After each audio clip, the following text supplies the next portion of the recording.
Bíblia em Mateus 5, 39 a 41. Talvez essa parte seja a parte do Sermão do Monte que seja mais desafiador para nós, principalmente para quem é esquentadinho. Mateus 5, 39 a 41. Vocês ouviram o que foi dito, olho por olho e dente por dente. Mas eu lhes digo, não resistam ao perverso.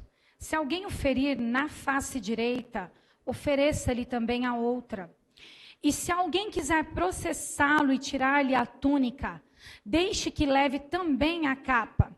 Se alguém o forçar a caminhar com ele 1 milha, vá com ele 2. Quero te convidar a fechar os teus olhos. Pai, esta é a tua palavra.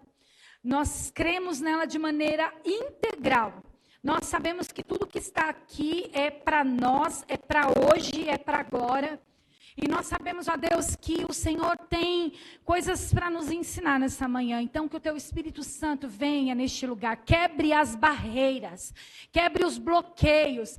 E, Pai, que o Senhor venha nas nossas mentes, no nosso coração, nos ensinar como o Senhor quer que nós façamos. Em nome de Jesus. Amém. Amém.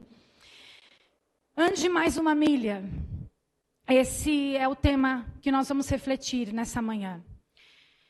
Quando a gente lê aqui esse trechinho do Sermão do Monte, quando Jesus fala, vocês ouviram o que foi dito, olho por olho, dente por dente, mas eu porém vos digo.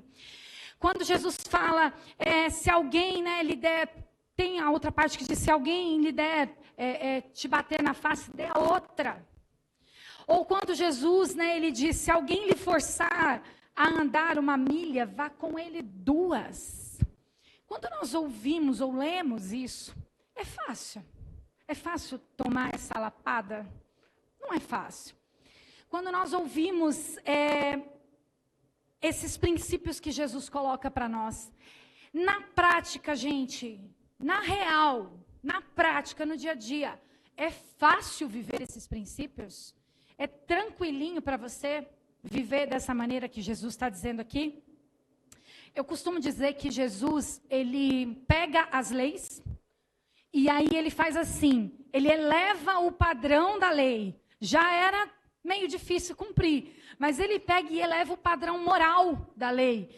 E ele coloca num padrão a nível do que Deus deseja de nós. Porque Jesus é Deus.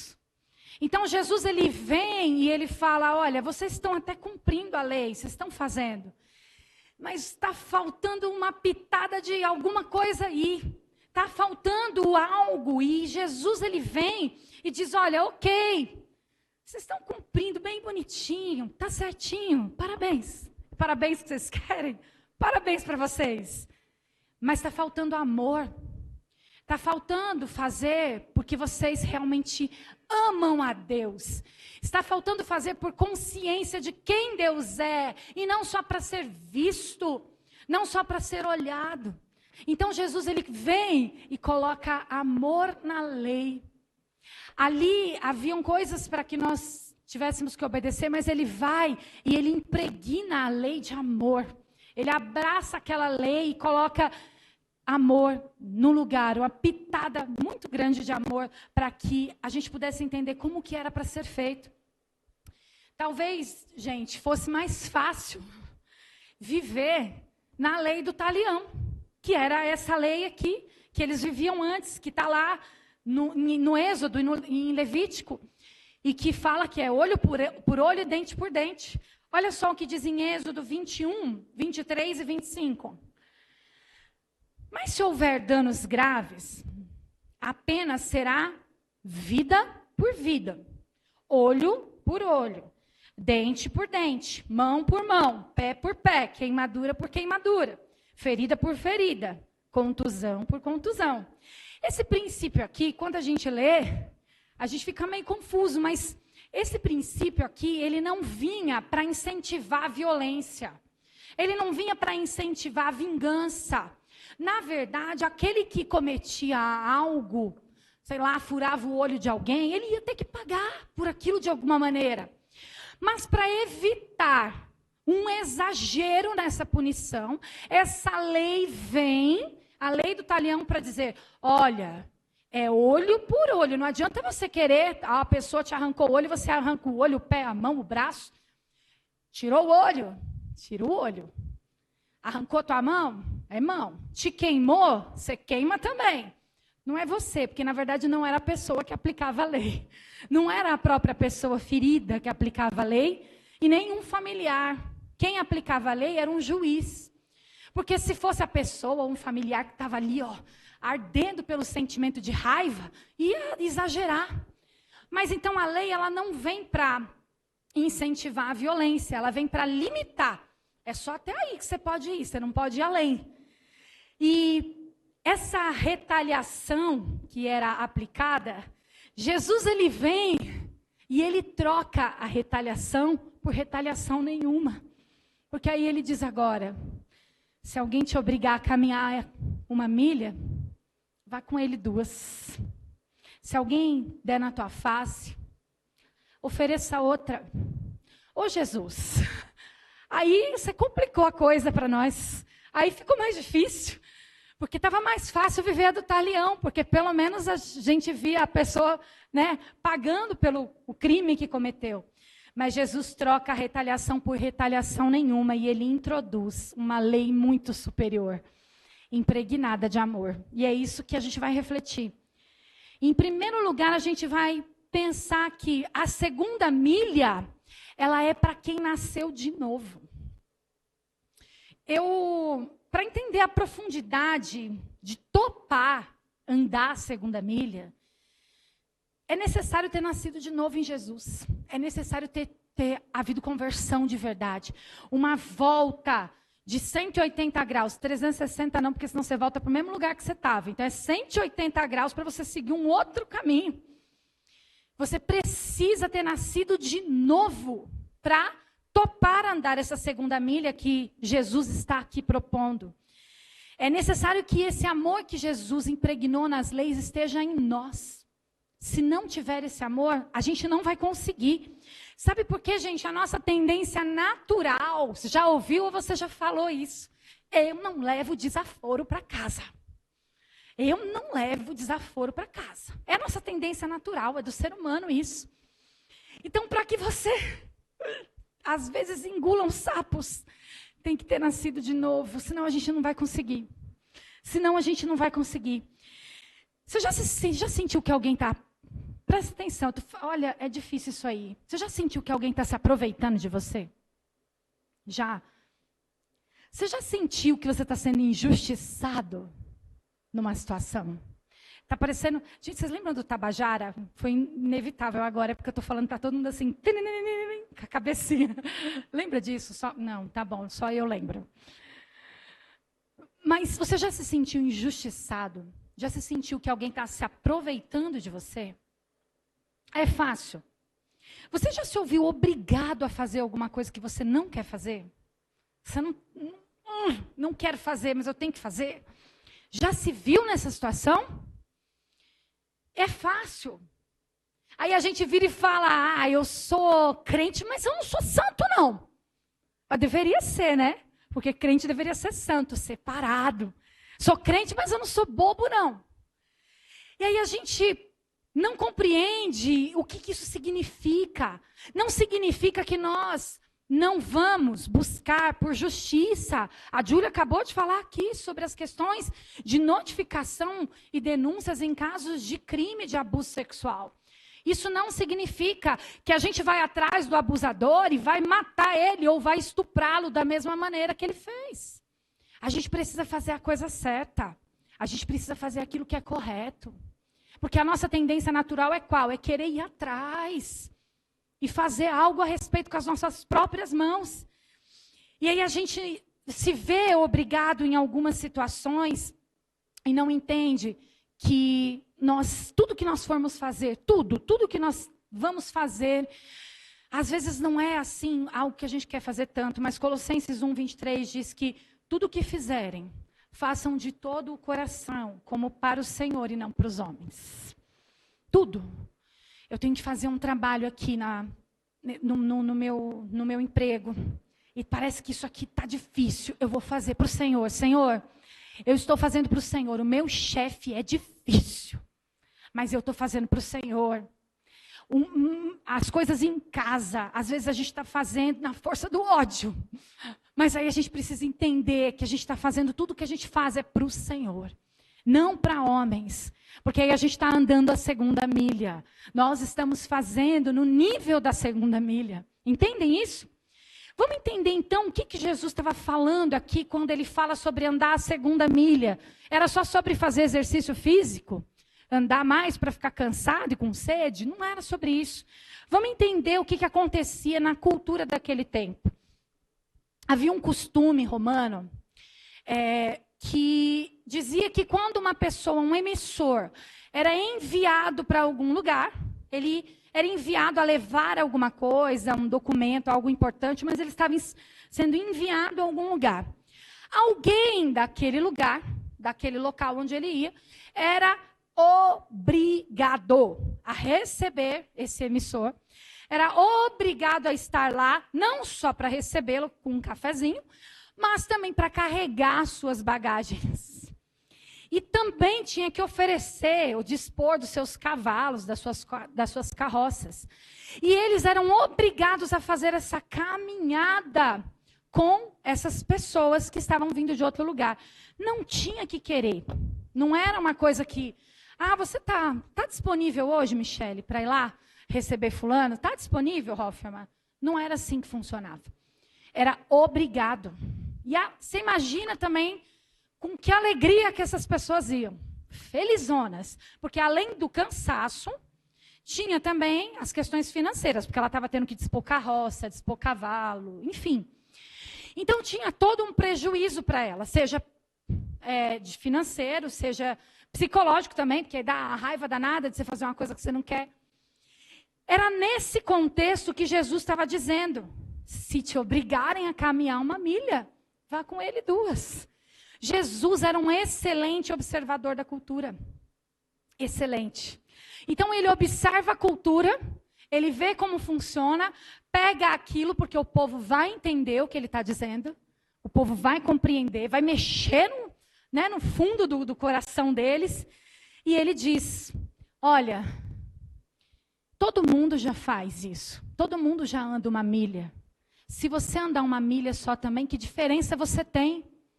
Qual é a sua diferença? Qual que é a minha diferença se eu fizer só aquilo que já é a minha obrigação fazer? Por isso que Jesus está dizendo: vá mais 1 milha, caminhe mais 1 milha.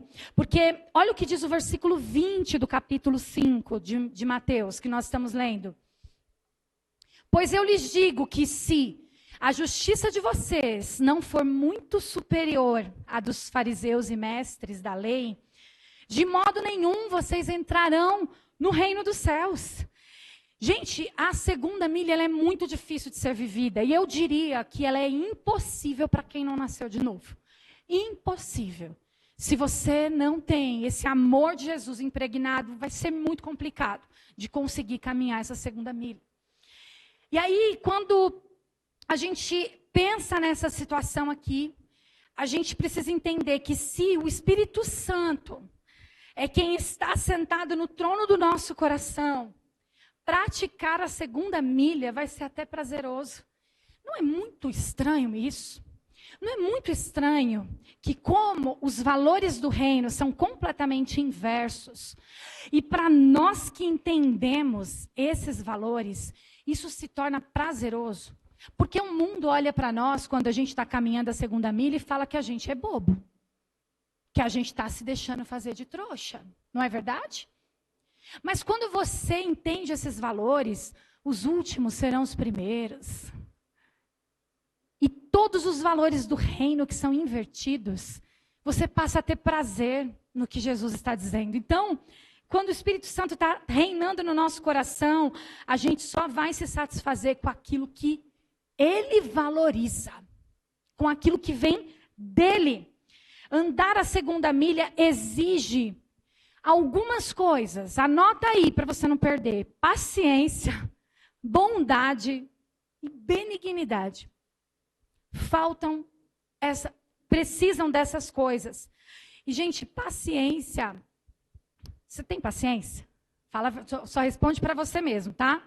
Responde aí internamente. Você é uma pessoa paciente? É uma pessoa paciente? Paciência está em falta no mercado. Não está em falta? Está todo mundo maluco. Está todo mundo maluco. Se a gente fica enlouquecido no trânsito, a gente não anda na Praça da Sé 6 horas da tarde. As pessoas estão enlouquecidas, elas estão correndo e elas não sabem nem para quê. Tem gente que não está nem com horário, mas está todo mundo correndo, eu também vou. Está todo mundo indo para a esquerda da escada rolante, eu vou também. Porque senão se eu ficar na direita, me atropelam. Não, é o contrário, né? Você tem que ficar na direita? A esquerda é livre, esquerda é livre. Olha aí, a pessoa que anda de metrô pra caramba. Aí já ia ser atropelada. Tá entendendo? Está todo mundo correndo, não sabe para quê. Paciência está em falta no mercado, mas sabe aonde ela está sobrando? Na farmácia. Paciência está sobrando na farmácia porque você está tendo que comprar paciência através de ansiolítico. A gente está precisando ir lá e comprar paciência, porque está faltando em nós. Nós não estamos desenvolvendo isso. E para que a gente ande a segunda milha, a gente precisa ter paciência. Bondade e benignidade. Pode parecer a mesma coisa, né? Bondade, benignidade, a gente até fala quando a gente está falando os versículos, a gente já fala tudo junto.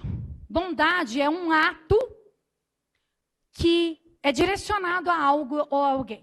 Bondade é isso. Um ato de bondade. Benignidade não, gente. Benignidade vem de dentro. É algo que transpira de nós.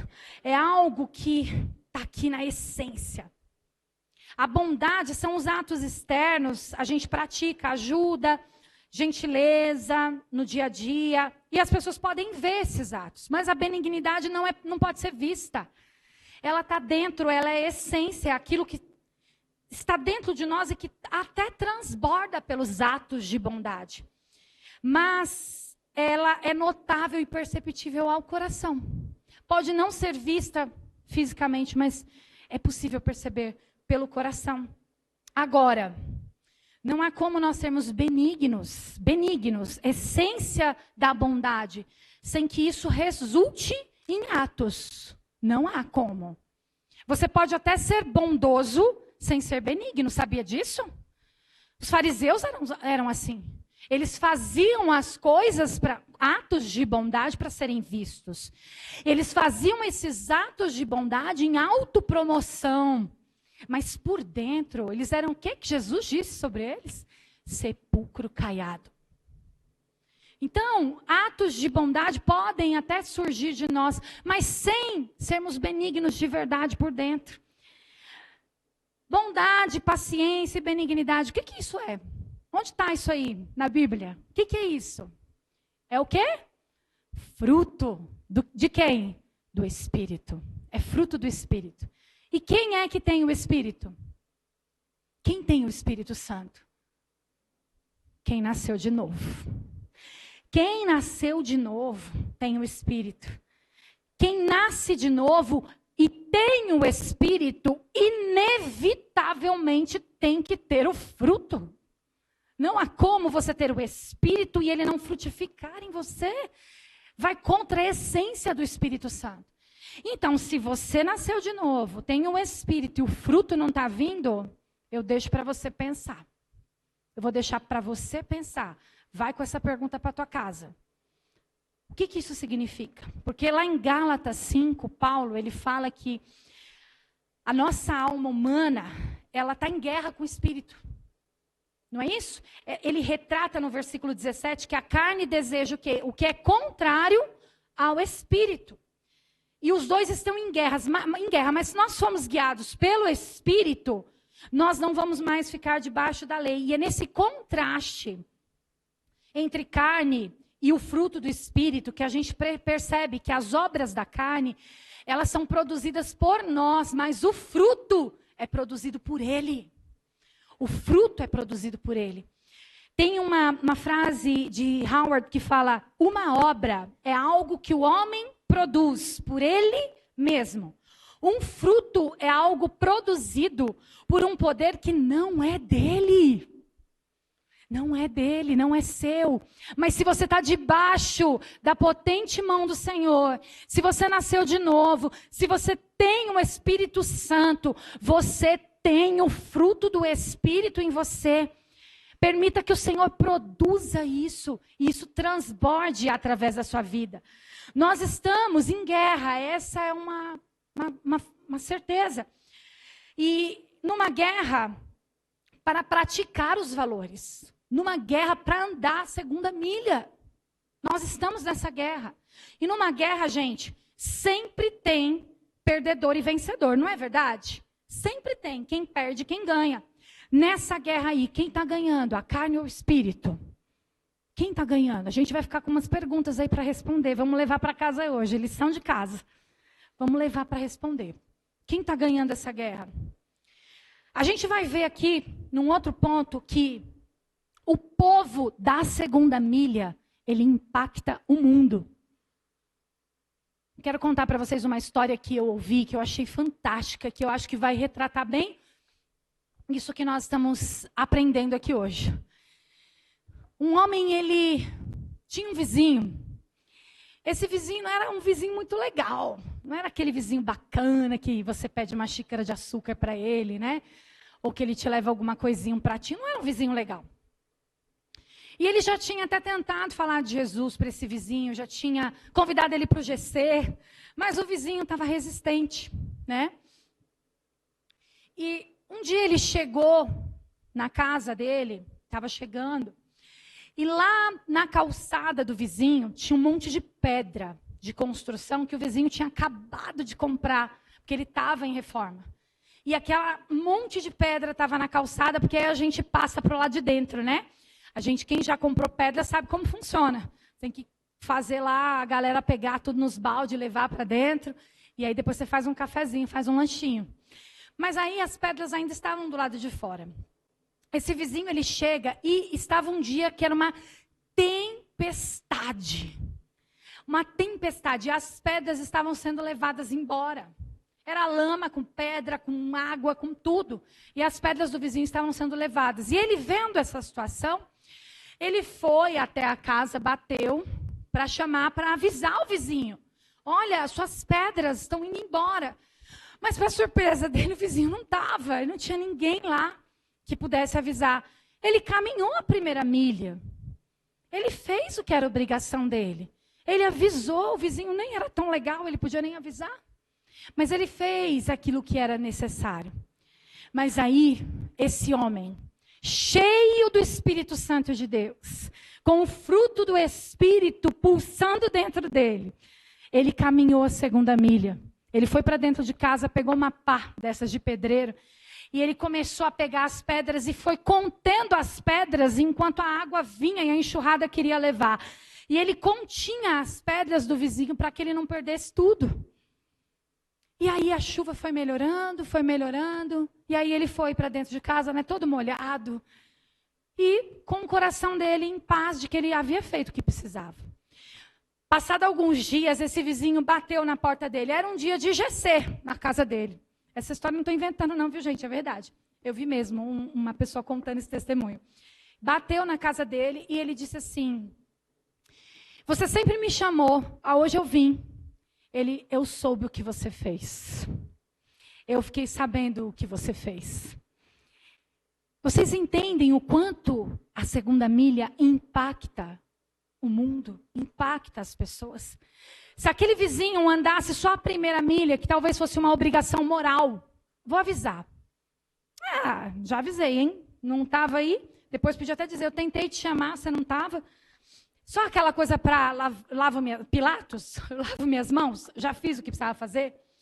Quando a gente anda a segunda milha, a milha extra, aquela que não está mais dentro da nossa obrigação, nós vamos impactar não só as pessoas, mas nós vamos impactar a nossa casa, os nossos relacionamentos, a nossa igreja.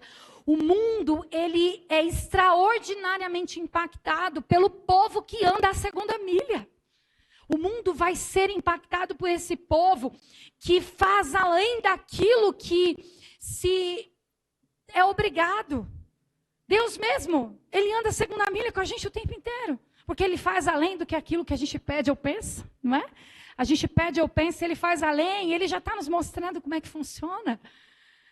Gente, a justiça dos fariseus e dos escribas era no nível do quê? Da primeira milha. E se a gente não for muito superior, Jesus disse que nós não teremos o reino dos céus. Se a nossa justiça não exceder em muito a deles, nós não vamos, porque nós vemos que os fariseus, eles tinham atos de bondade, mas não havia benignidade. Eram atos de bondade sem benignidade. Então, é por isso que Jesus disse que precisava ser muito superior. E se nós queremos impactar o mundo com o evangelho de Jesus, nós temos que ser o povo da segunda milha. O povo que anda no nível da segunda milha, porque todas as outras pessoas comuns já fazem a primeira milha. A primeira milha está congestionada de gente. Você gosta de congestionamento? Eu não. Quero ir para um caminho que não tem ninguém. A primeira milha está congestionada. Vá para a segunda milha, que é onde as coisas fluem. É onde o Espírito Santo age. É onde o Espírito Santo vai te levar para mais longe, para mais profundo. Na primeira milha está todo mundo parado. Mas na segunda milha é onde o Espírito Santo vai fluir na tua vida. Amém, igreja? Estão aí, né? Glória a Deus. No terceiro ponto a gente vai ver o seguinte. Nós precisamos andar a segunda milha a favor do reino de Deus. Vocês, já, além do André Silva, que eu sei que já, mais alguém aqui já correu uma maratona? A Tainã, com certeza, né? Nunca, Tainã, eu não sei, eu acho que eu estou decepcionada agora. Eu esperava uma segunda milha da Tainã agora na maratona, mas tudo bem. Mas ninguém mais correu uma maratona. Você, André? Tá bom, querido. Do quarto para a pia, com uma certa frequência. Mas assim, uma maratona de São Silvestre, por exemplo, que acontece aí dia 31 de dezembro. Existe a galera que vai, né, na fanfarra. Vamos lá, que eu vou fazer uma selfie, né? Vou mandar, mãe, tô na Globo. Que aí passa em todo canto. A galera que vai vestido de fantasia, não tem? Tem um povo lá que está fantasiado, num calor. E a pessoa está lá para tirar onda. Está lá para brincar, para se divertir. E existe essa galera que vai correr essa maratona e está ali só para, né, para se divertir mesmo, para curtir o momento. Mas existe o pelotão de elite. Os atletas de elite. Aqueles que são convocados. Existem aqueles que se preparam para aquela maratona. Eles não estão lá para curtir. Eles não estão lá para tirar onda. Eles estão lá para ganhar a corrida. Eles estão lá e eles se prepararam. Eles comeram direito. Eles se alimentaram direito. Eles se exercitaram de uma maneira correta para chegar nesse dia da maratona e competir de uma maneira correta. Eles estão lá para ganhar. Na vida cristã, você está sendo quem? O pelotão de elite ou você está sendo a galera que vai fantasiada para a corrida? Porque às vezes a gente é esse pessoal aí. Às vezes a gente, diante de uma situação que vai deixando a gente, vai apertando o nosso calo, ou a gente desiste das coisas que a gente, dos compromissos que a gente tem com o Senhor. Sabe, no que se refere à vida cristã, você está se incluindo no pelotão de elite? Ou se você não acorda disposto para a corrida, não estou afim não, me inscrevi para a corrida, mas eu nem sou do pelotão de elite. Se eu não for, a corrida acontece sem mim do mesmo jeito.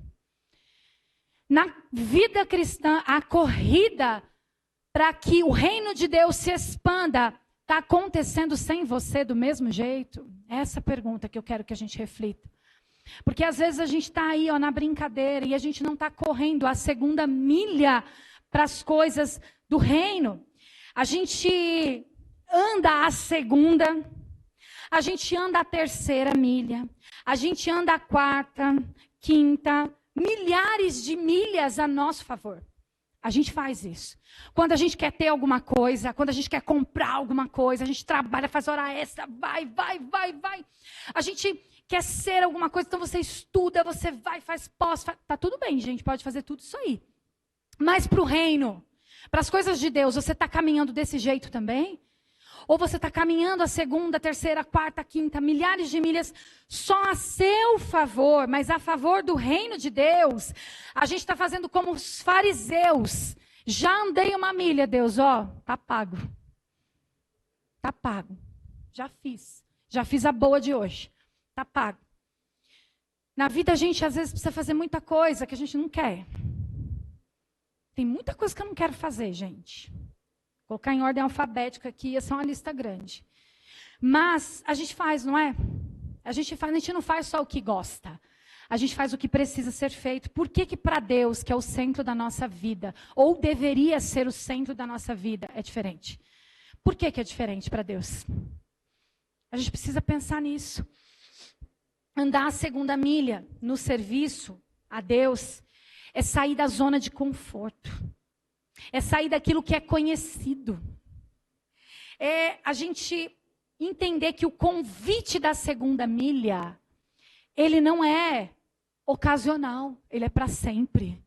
O convite da segunda milha não é só de vez em quando você vai lá e recolhe as pedras do seu vizinho. Vai ser algo para sempre. Você vai estar sempre tendo que andar a segunda milha. Você está afim, você está disposto, porque essa é uma condição para que nós possamos ter o reino dos céus. O reino dos céus não é algo que a gente acha que porque é pela graça, mas nós somos salvos pela graça. É dom gratuito de Deus a vida eterna. Mas existe aqueles que entenderam a graça, e os que entenderam a graça caminham a segunda milha. Se não estamos caminhando a segunda milha, é porque nós não entendemos a graça. Ainda existe aí algum ajuste que precisa ser feito. E precisa ser agora, precisa ser logo, precisa ser urgente. A gente não sabe mais quanto tempo nós temos. Precisa ser urgente. Para nós concluirmos, eu estou cheia das perguntas hoje, né? Eu quero fazer mais uma. E essa pergunta também é para você refletir e levar com você, para que você deixe que o Espírito Santo pergunta para ele, pergunta para Deus. Se você não souber a resposta, pergunta para ele. Pensando em tudo que nós vimos aqui, pensando em todas essas coisas que nós vimos sobre a segunda milha, que é justamente para quem nasceu de novo. É a segunda milha que impacta o mundo. A segunda milha que nós temos que andar a favor do reino de Deus. Pensando nesses pontos que a gente refletiu, eu queria que você respondesse essas perguntas para você. Se todos aqui, na nossa igreja, na Abrace, se todos na minha igreja orassem como eu oro, se todos aqui na minha igreja lessem a Bíblia como eu leio, se aprofundassem na palavra, no conhecimento, como eu leio, do jeito que eu faço. Eu estou falando de mim, mas vocês peguem para vocês, tá? Sobre vocês. Essa pergunta aí para mim é para mim. Se todos da minha igreja ofertassem e tivessem um compromisso com o dízimo, como eu tenho, se todos aqui perdoassem como eu perdoo, como eu faço, como eu realmente consigo perdoar e não requerer muitas vezes aquilo que seria de direito. Se todos se dispusessem para servir o reino, como eu me disponho, do jeito que eu tenho disposição para fazer as coisas de Deus. Se todos aqui na igreja dessem o testemunho, lá fora principalmente, não só aqui, mas principalmente lá fora, dessem o testemunho que eu dou. Se todos falassem como eu falo, tratassem a família do jeito que eu trato, falasse com amor, com carinho, do mesmo jeito que eu falo. Se todos amassem do jeito que eu amo. Se todos andassem a segunda milha do jeito que eu ando, a nossa igreja aqui, a Abrace, se todo mundo fizer o que você está fazendo, ela vai ser melhor ou vai ser pior? Que a gente possa refletir sobre isso. Que a gente possa realmente deixar que o Espírito Santo nos responda a essa pergunta. O convite para a segunda milha não é ocasional. Ele é para sempre. E ele está sendo feito hoje aqui para vocês. Se você quer responder esse convite, fique de pé para que nós possamos orar.